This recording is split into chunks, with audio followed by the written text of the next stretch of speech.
বন্ধুরা নমস্কার। আজকে লোকসভাতে রাহুল গান্ধীর ভয়ঙ্কর রূপ দেখা গেছে। গত 10 বছরে রাহুল গান্ধীর এইরকম ভূমিকা, এরকম আগ্রাসী আক্রমণাত্মক ভূমিকা গত 10 বছরে দেখা যায়নি। আবার গত 10 বছরে আজকের মতন আক্রমণের শিকার বিজেপিকেও হতে হয়নি, সরকার পক্ষকেও হতে হয়নি। গত 10 বছরের মধ্যে এত ভয়ঙ্করভাবে আজকে প্রত্যেকটা ইস্যু তুলে ধরে ধরে এক এক করে রাহুল গান্ধী যেভাবে সরকারকে বিড়ম্বনায় ফেলেছেন, সরকারকে যেভাবে আক্রমণ করেছেন, সেটা এক কথাতে অদ্ভুত এবং ব্যতিক্রমী।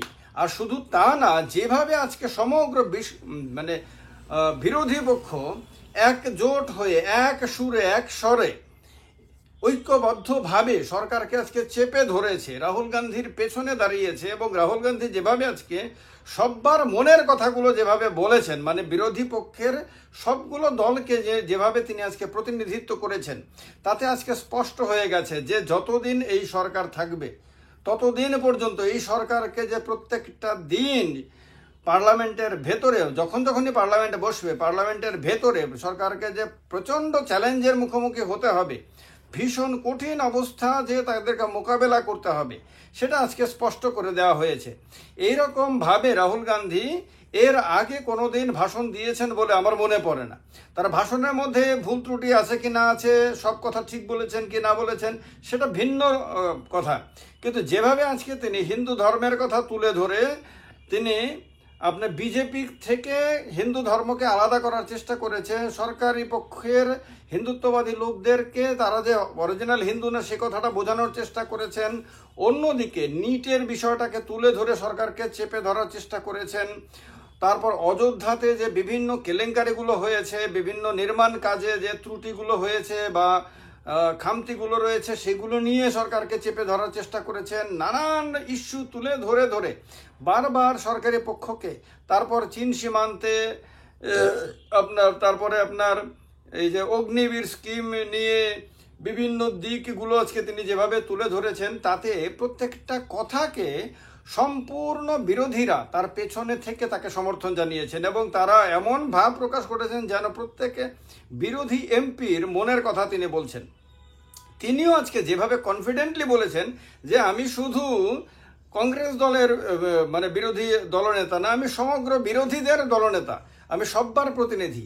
এই যে কনফিডেন্ট এক লিডারশিপ, এই কনফিডেন্সটা এর আগে রাহুল গান্ধীর মধ্যে দেখা যায়নি, বা গত 10 বছরে বলা যায় যে কোনো বিরোধী নেতার মধ্যেই এত ভয়ঙ্কর কনফিডেন্স, যেটা সরকারের জন্য বিপদের বার্তা, সরকারি দলের জন্য বিপদের বার্তা। এই কারণে যে বিরোধী দলের নেতা যদি আগ্রাসী রূপে যদি আপনার সরকারের সমালোচনা করেন এবং সরকারের ভুল ত্রুটি দোষগুলো যদি তুলে ধরেন, তাহলে সারা দেশের মানুষের দৃষ্টি খুব অল্প সময়ের মধ্যেই সহজে তিনি আকৃষ্ট করে ফেলতে পারবেন। আর যেহেতু তিনি বিরোধী দলকে, সমগ্র বিরোধী পক্ষকে নেতৃত্ব দেবেন, তার আগ্রাসী রূপটাই বিরোধীরা দেখতে পছন্দ করবে, নাগরিকরাও তাকে এই রূপেই দেখতে পছন্দ করবে।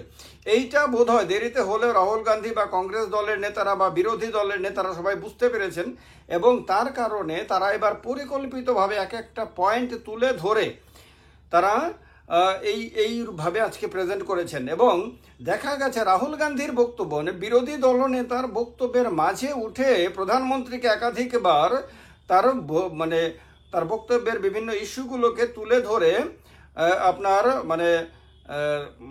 মাঝখানে থেকে বক্তব্য রাখতে হয়েছে বা সেগুলোকে তুলে ধরতে হয়েছে। অমিত শাহকে তো বারবার, এবং অমিত শাহকেও আজকে আগ্রাসী রূপে রাহুল গান্ধীর সমালোচনা করতে দেখা গেছে।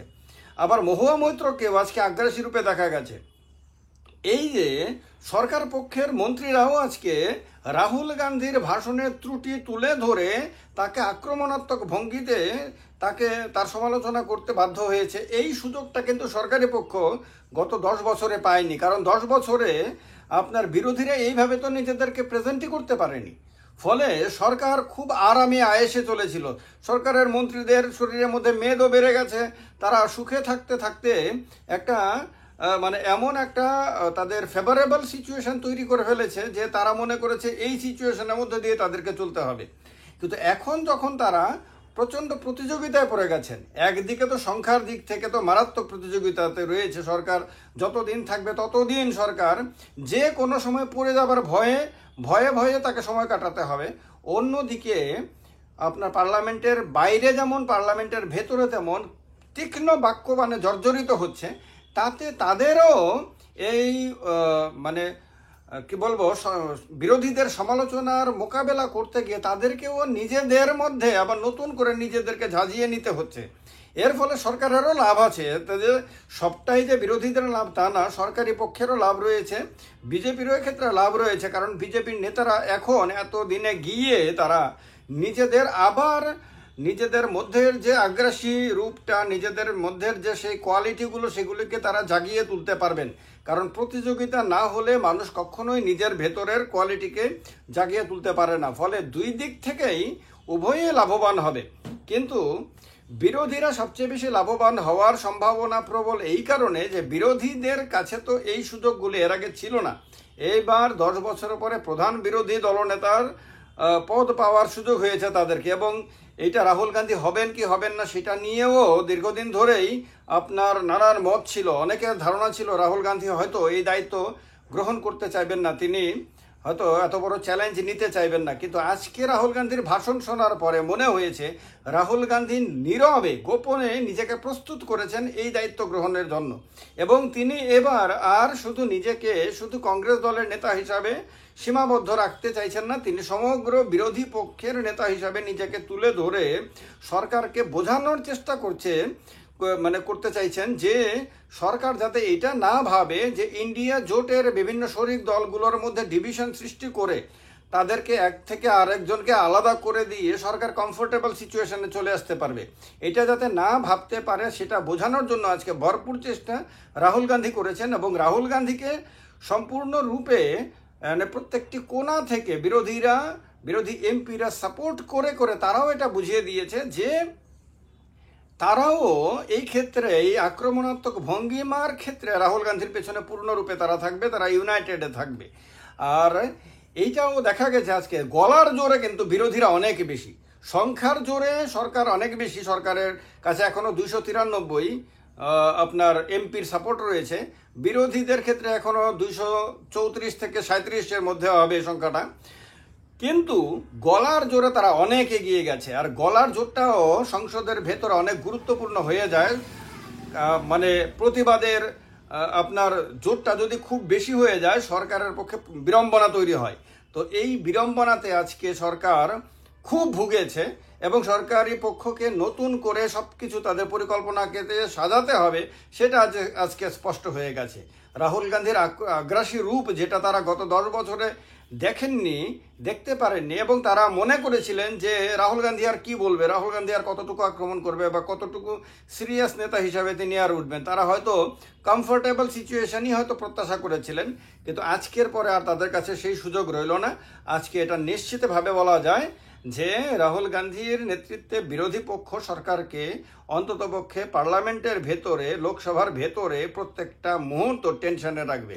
সেই টেনশনের ইঙ্গিত আজকে একদম পরিষ্কারভাবে তারা দিয়ে দিয়েছে। এই অবস্থাতে আগামী দিনের রাজনীতি, ভারতীয় রাজনীতি খুব সিরিয়াস দিকে মোড় নিতে চলেছে। এদিকে সববারে নজর রাখতে হবে, আমরা অবশ্যই রাখবো।